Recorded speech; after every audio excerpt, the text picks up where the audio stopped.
look through this saloon here. The salon, excuse me. Yeah, it's a saloon around the Old West. And right in this room, we're gonna do something a bit odd. First of all, this guy kind of looks like Cohen. Which is odd. And we see an audio diary in the back. The Wild Bunny. This is just weird. The Wild Bunny by Sander Cohen. I want to take the ears off, but I can't. I hop, and when I hop, I never get off the ground. It's my curse, my eternal curse. I want to take the ears off, but I can't. It's my curse. It's my fucking curse. I want to take the ears off. Please, take them off. Please.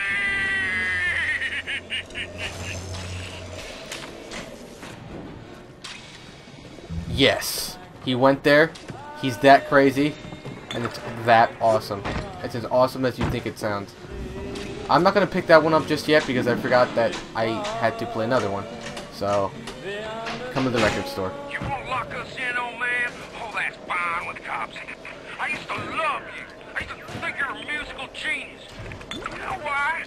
Because you paid my rent, you ancient hack. Come on to the record store.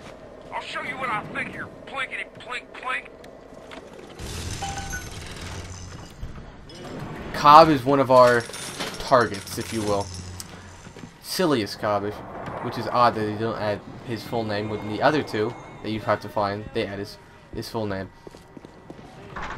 But over here we have a dead body, a code 7774.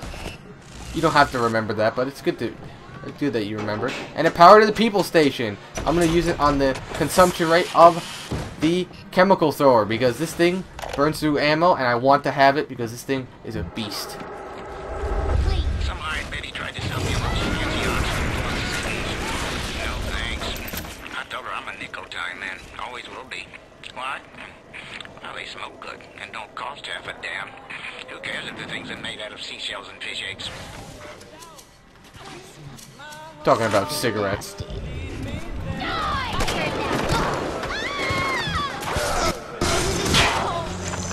There we go. Now, with Cobb's diary, we get it. Oh no, we were gonna do this one first. Artist feud. I worked the meatball beat in Little Italy, and even I'm shocked at the cold blood that oozes out of these artistic types. This broad Culpepper and that fruit job Cohen are in some kind of feud. And Cohen's looking for my security detail to pick sides. The next thing I know, I'm called into Ryan's office to talk about the whole mess. Goddamn nut job artists.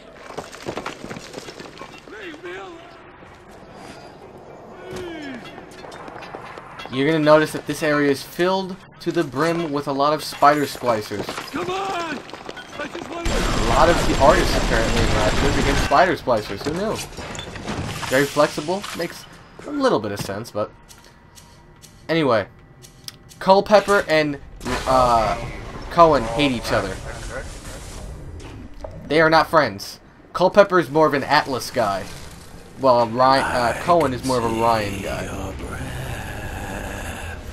I can see your dialogue. The Iceman Cometh. The Iceman Cometh. I see. I knew that one beforehand. You think you're gonna finish me in here, you old fruit?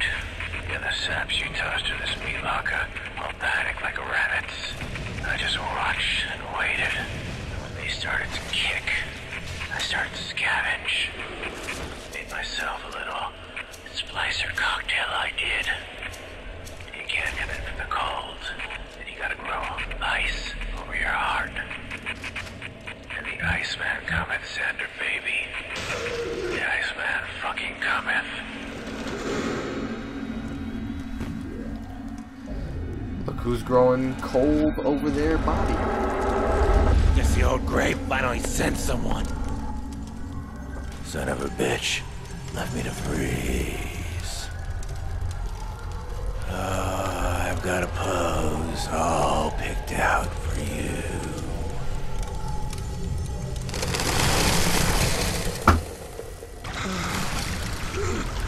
Yay, I'm alive! I'm still invisible.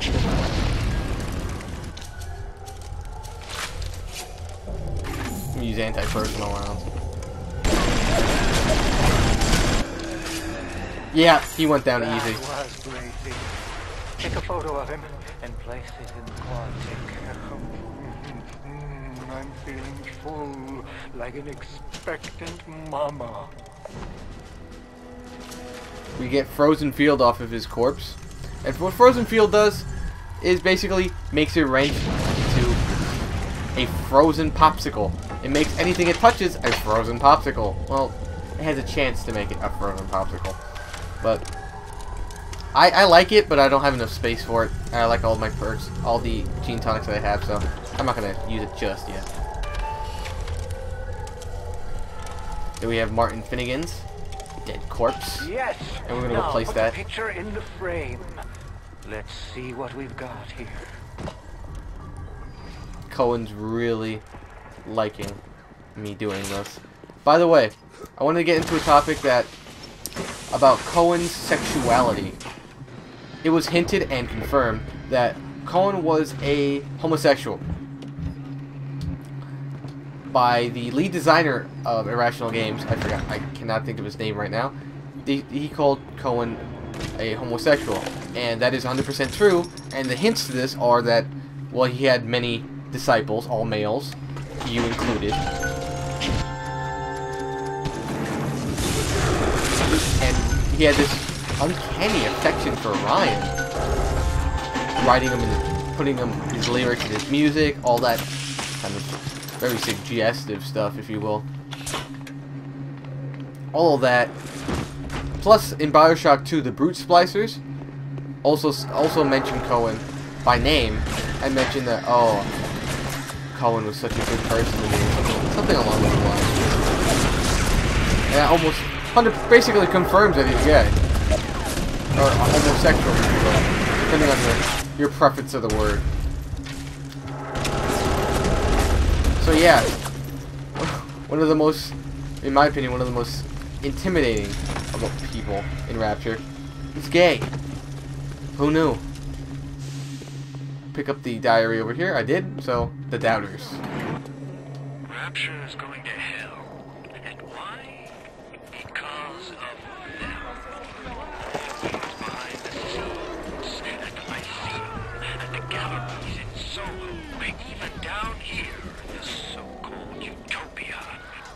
The doubters. But Ryan understands. Simpatico. Yes, there's blood in the streets. Yes, people sometimes disappear. And those awful girls. Well, I suppose the doubters think you can paint a picture without soiling your smock.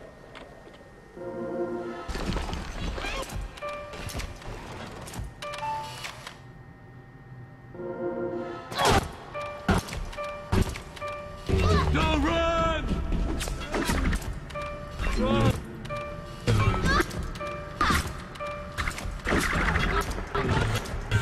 So yeah, the doubters. I use this phrase commonly on Twitter, don't be a doubter. I can never stomach doubters. Doubters comes from this. I can never tolerate anyone that doubts me. And he came from Sander Cohen. So, the more you know. Let's go finish off this Big Daddy. A return of the bouncers, which are on the cover of Bioshock, instead of the Rosies. A little bit easier to deal with that, in my opinion. Here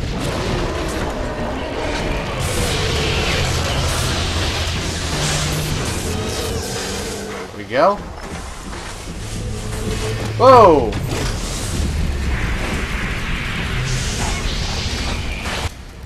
Whoa, whoa, whoa.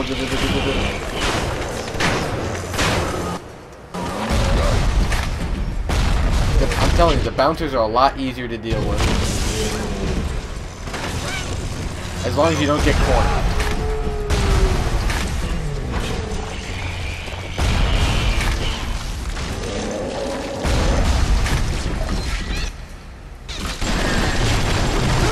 No, no, no!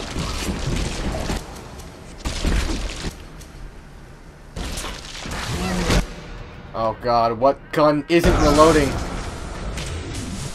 Oh good, I got him, finally. Jesus Christ.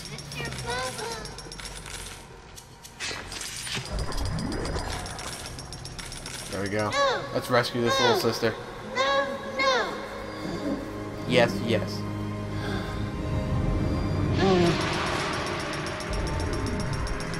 The little ones have never had anyone to look to, except to me, and I am not much to speak of.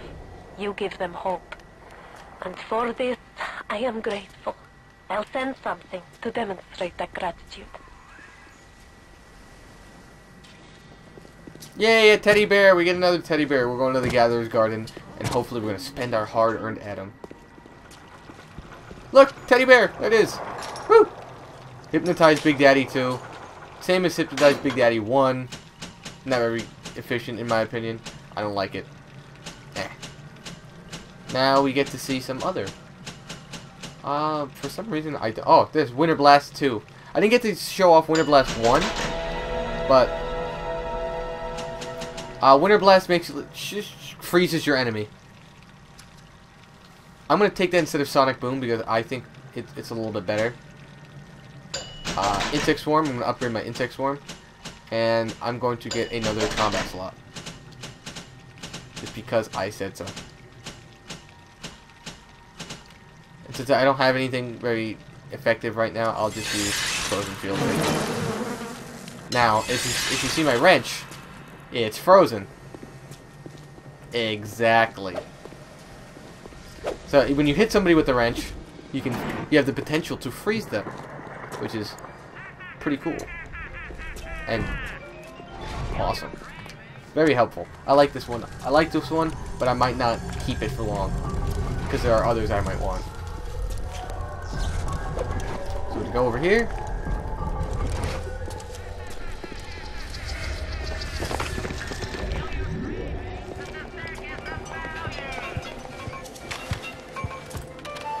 The splicers are everywhere.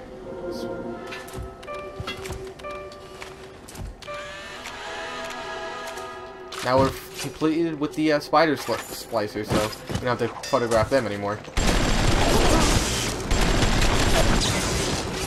I'm just at awe of how Cohen's able to manage all of this madness in Fort Frolic. This grandeur. I also like how they put this level in the game. They can show what was supposed to be how most of the citizens of Rapture had fun. Basically the Las Vegas of Rapture, almost. If you can think of it that way. Which is pretty cool, like how a Broadway meets, basically Broadway and Las Vegas, a little bit of both. Which is pretty cool. Which is and also surprising. Like I wouldn't expect to see that in this kind of a game. I would want to go down here, but it won't let me.